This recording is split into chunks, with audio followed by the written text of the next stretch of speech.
সরকারি চাকরিজীবীরা যেন রাজনৈতিক কর্মকাণ্ডে জড়িত বা রাজনৈতিক কথা বলতে না পারেন সে বিষয়ে ব্যবস্থা নেওয়ার সুপারিশ করবে জনপ্রশাসন সংস্কার কমিশন।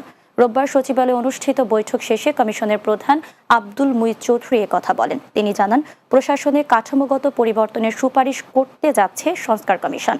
সিভিল সার্ভিসে ক্যাডার শব্দটি নেতিবাচক হওয়ায় তা বাদ দেওয়ারও সুপারিশ করা হবে বলেও জানান সংস্কার কমিশনের প্রধান।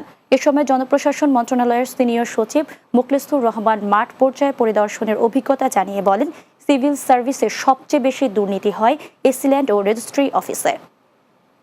বাংলাদেশ সিভিল সার্ভিস কিন্তু এটাকে নানান কারণে এখন মনে করা হয় যে ক্যাডার শব্দটার সাথে অনেকের একটা নেগেটিভিটি থাকে। এই জন্য আমরা জনপ্রশাসনের এই সংস্কার কমিশনে যে অনেকগুলো প্রস্তাব দেব তার মধ্যে একটা থাকবে যে এই ক্যাডার শব্দটা বাদ দিয়ে যার যে service, civil service administration, registry office সম্পর্কে খুবই বাজে ধারণা এবং রেজিস্ট্রি অফিসের করাপশনটা এমন লেভেল কোনো অভিযোগ নাই, কারণ শেয়ারিংটা ইজ সো সায়েন্টিফিক।